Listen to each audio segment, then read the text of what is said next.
नमस्कार दोस्तों आज हम यहाँ कोऑपरेटिव सोसाइटी से रिलेटेड क्वेश्चंस लेके हैं। कोऑपरेटिव सोसाइटी यानी कि हरियाणा एसएससी का जो एग्ज़ाम होगा Haryana sub inspector cooperative society में, उसी जो कंसर्न सब्जेक्ट है क्वेश्चंस पूछे जाएंगे, उसी सब्जेक्ट से रिलेटेड क्वेश्चन लेके हैं दोस्तों। चले दोस्तों स्टार्ट करते हैं। पहले हरियाणा का एग्ज़ाम है तो हरियाणा का मैप देख लेते हैं दोस्तों। हरियाणा का सबसे नॉर्दर्न ज़िला है पंचकुला और सबसे साउदर्न जिला है मेवात। सबसे उत्तरी जिला है पंचकुला, सबसे दक्षिणी जिला है मेवात, सबसे पश्चिमी जिला है सिरसा। सबसे पश्चिमी जिला होगा सिरसा। पश्चिम में कौन आएगा? सिरसा। और सबसे पूर्वी जिला है यमुनानगर। ये दोस्तों आपको पता होना चाहिए। आप एटलीस्ट हरियाणा की एग्ज़ाम की तैयारी कर रहे हैं तो आपको ये पता ही होना चाहिए। पंचकुला सबसे उत्तरी जिला है, सबसे दक्षिणी जिला मेवात है और सबसे पश्चिमी जिला सिरसा है, सबसे पूर्वी जिला यमुनानगर है। और हरियाणा का सबसे पॉपुलेशन वाइज मतलब पॉपुलेटेड डिस्ट्रिक्ट कौन सा है? तो दोस्तों ये फरीदाबाद है। सबसे पॉपुलस डेंसिटी वाला ये भी फरीदाबाद है। पॉपुलेशन डेंसिटी है वो भी फरीदाबाद में ज़्यादा है। जनसंख्या के हिसाब से ही सबसे बड़ा जिला पंचकुला है। और एरिया वाइज पहले भिवानी था, अब सिरसा सबसे बड़ा ज़िला है। हरियाणा का सिरसा सबसे एरिया के हिसाब से सबसे बड़े ज़िला है, ये आपको पता होना चाहिए दोस्तों। Sirsa in terms of area Haryana in terms of area India में ऑल ओवर इंडिया में 21st पोजीशन पर है। और पॉपुलेशन के हिसाब से हरियाणा 18वें पोजीशन ऑक्यूपाई करता है। ये दोस्तों एरिया के हिसाब से 21st है, वैसे 18th है, ठीक है। पॉपुलेशन के हिसाब से 18th है। और हरियाणा 1 नवंबर 1966 को पंजाब से अलग होकर बना था। जो पंजाब में पंजाबी भाषा भाषीय आधार पर अलग हुआ था। भाषीय आधार पर सबसे अलग होने वाला राज्य आपको पता ही आंध्र प्रदेश था। 1966 में पंजाब से अलग होकर हरियाणा बना था, जहाँ हरियाणा में मोस्टली हिंदी भाषी लोग थे और पंजाब में पंजाबी लोग थे, ठीक है दोस्तों। 2011 की जनगणना और कुछ न्यू डेटा के हिसाब से हरियाणा में टोटल एडमिनिस्ट्रेटिव डिवीज़न 6 है और डिस्ट्रिक्ट भिवानी से अलग होकर जो चरखी दादरी बना है उसके बाद 22 डिस्ट्रिक्ट है। और रेवेन्यू तहसील यानी कि तहसील 93 है। रेवेन्यू तहसील 93 है। और सब डिवीज़न 72 है दोस्तों। सब तहसील 50 है दोस्तों। और कम्युनिटी डेवलपमेंट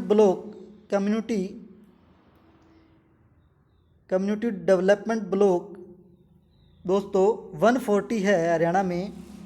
और सिटी या टाउन हरियाणा में 154 है। हरियाणा में टोटल सिटी 154 है। विलेज हरियाणा में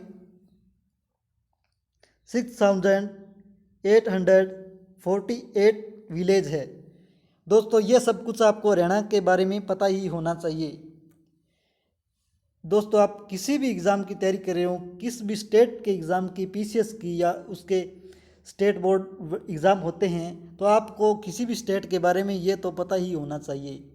ये 7-8 फैक्ट है, ये तो आपको पता ही होना चाहिए। आपकी फिंगरप्रिंट पर होना चाहिए, फिंगर टिप्स पर होना चाहिए, ठीक है। चलिए दोस्तों स्टार्ट करते हैं। हमारे क्वेश्चन हैं जो कोऑपरेटिव सोसाइटी से रिलेटेड सब इंस्पेक्टर एग्ज़ाम में आएंगे। चलिए स्टार्ट करते हैं दोस्तों। पहला ही क्वेश्चन है, कोऑपरेटिव सोसाइटी क्या है? तो दोस्तों कोऑपरेटिव सोसाइटी क्या है? एक समान उद्देश्य या एक समान प्रकार के लोगों की संस्था। एक समान उद्देश्य और भिन्न भिन्न प्रकार के लोगों की संस्था। भिन्न भिन्न उद्देश्य और एक समान प्रकार के लोगों की संस्था, उपरोक्त में से कोई नहीं। तो दोस्तों कोऑपरेटिव सोसाइटी, जैसा कोऑपरेटिव नाम से स्पष्ट है, कोऑपरेटिव यानी लोग इकट्ठा होंगे, सोसाइटी मतलब बहुत सारे लोग होंगे, ठीक है। तो इसका राइट आंसर होगा ए, एक समान उद्देश्य और एक समान प्रकार के लोगों की संस्था को कोऑपरेटिव सोसाइटी कहते हैं। एक समान उद्देश्य और एक समान प्रकार के लोगों की संस्था प्लस प्लस प्लस क्या होना चाहिए? प्लस में क्या है? रजिस्ट्रेशन होना चाहिए कोऑपरेटिव सोसाइटी के लिए, तभी एक संस्था को कोऑपरेटिव सोसाइटी माना जाएगा। जब एक समान प्रकार के लोग एक समान उद्देश्य को पूरा करने के लिए एक साथ आते हैं तो इस प्रकार बनी संस्था को कोऑपरेटिव सोसाइटी कहते हैं। नेक्स्ट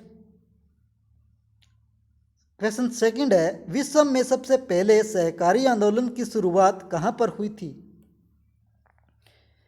ब्रिटेन और फ्रांस, फ्रांस और पोलैंड, ब्रिटेन और रसिया यानी कि रूस, स्पेन और फ्रांस। दोस्तों सहकारी आंदोलन की शुरुआत ब्रिटेन और फ्रांस में हुई थी विश्व में सबसे पहले, ठीक है। एक्सप्लेनेशन देख लेते हैं। विश्व में सबसे पहले सहकारी आंदोलन की शुरुआत यूरोप के ब्रिटेन और फ्रांस में हुई थी। 1844 में हुई थी ब्रिटेन और फ्रांस में। उत्तरी इंग्लैंड के रोसडेल शहर में, रोसडेल शहर सूती वस्त्र मिल में कार्यरत 28 कारीगरों ने आधुनिक सहकारिता का पहला व्यवसाय शुरू किया था, जिसे रोसडेल पायनियर्स सोसाइटी कहा जाता है। ये दोस्तों आपसे पूछा जा सकता है कौन सी ये सोसाइटी दे देंगे, ये किससे संबंधित है? तो क्या है? इंग्लैंड, ठीक है। नेक्स्ट है, सर्वप्रथम भारत में कोऑपरेटिव क्रेडिट सोसाइटी एक्ट कब पारित किया गया था? सर्वप्रथम भारत में कोऑपरेटिव क्रेडिट सोसाइटी एक्ट कब पारित किया गया था? तो इसका राइट आंसर है बी, 1904। 1904 में कोऑपरेटिव क्रेडिट सोसाइटी एक्ट पारित किया गया था। एक्सप्लेनेशन देख लेते हैं दोस्तों। सर्वप्रथम भारत में कोऑपरेटिव क्रेडिट एक्ट 1904 में पारित किया गया था। इस एक्ट की खामियों और कमियों को दूर करने के लिए सन 1912 में कोऑपरेटिव सोसाइटी एक्ट पारित किया गया था। दोस्तों जैसा कि आपको पता ही है, जैसे इंडियन कॉन्स्टिट्यूशन है यानी कोई भी देश का कॉन्स्टिट्यूशन है, उसमें समय के अनुसार हमें उनमें रिफॉर्म करना पड़ता है। जैसे कॉन्स्टिट्यूशन में बहुत से अमेंडमेंट हुए हैं, उसी तरह जो भी एक्ट होता है उसमें रिफॉर्म की आवश्यकता होती है। समय को देखते हुए उनमें जो खामियां या खामियां आ जाती है समय के अकॉर्डिंग, तो उसमें कुछ सुधार किया जाता है।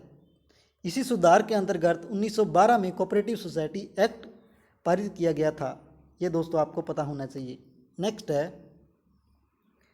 भारत में कोऑपरेटिव सोसाइटी को संवैधानिक दर्जा कब प्राप्त हुआ था? संवैधानिक दर्जा ये आपको पता होना चाहिए।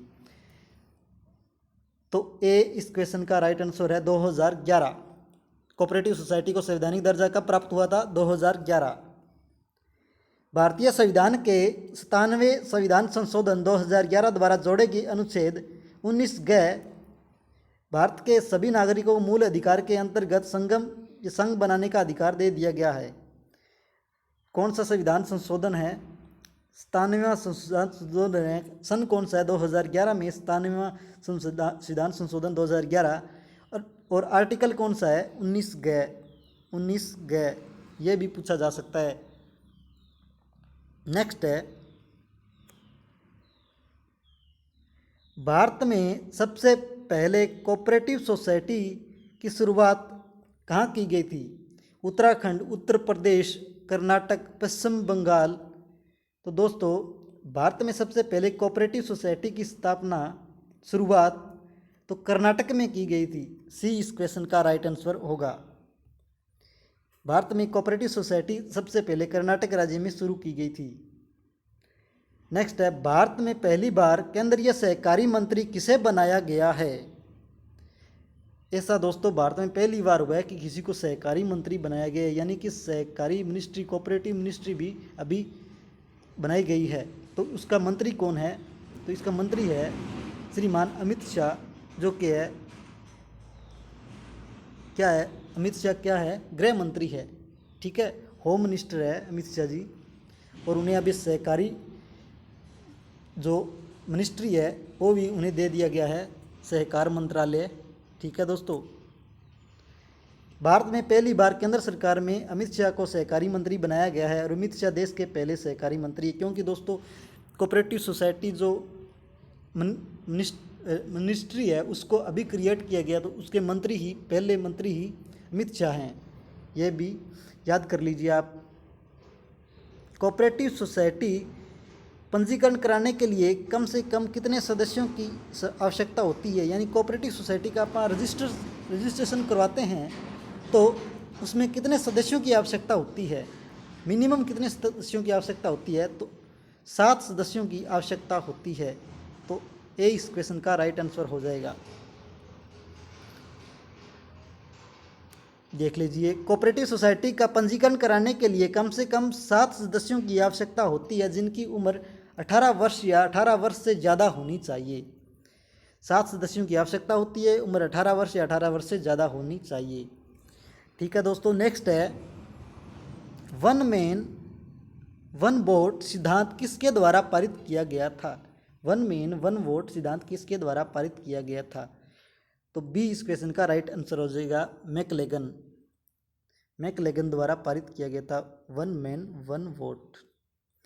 कोऑपरेटिव सोसाइटी के सदस्यों की देनदारियों लायबिलिटी होती है सीमित, संयुक्त, असीमित, समित और संयुक्त। तो दोस्तों कोऑपरेटिव सोसाइटी के सदस्यों की लायबिलिटी लिमिटेड होती है, सीमित होती है, सीमित।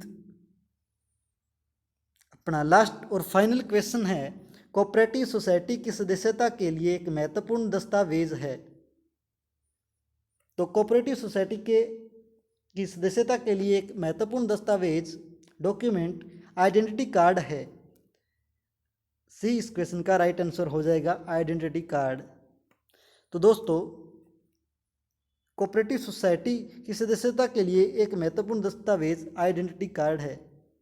ये क्वेश्चंस थे 10 क्वेश्चंस, याद कर लीजिए दोस्तों, बार बार रिवाइज कीजिए और अपनी तैयारी को बूस्ट कीजिए। और क्वेश्चंस अच्छे लगे हों, आगे भी इसी तरह के क्वेश्चन लाते रहेंगे। और आप वीडियो को सपोर्ट कीजिए, चैनल को सब्सक्राइब कीजिए, वीडियो को लाइक और शेयर कीजिए, और आपके सुझाव है कमेंट बॉक्स में लिखिए। धन्यवाद दोस्तों।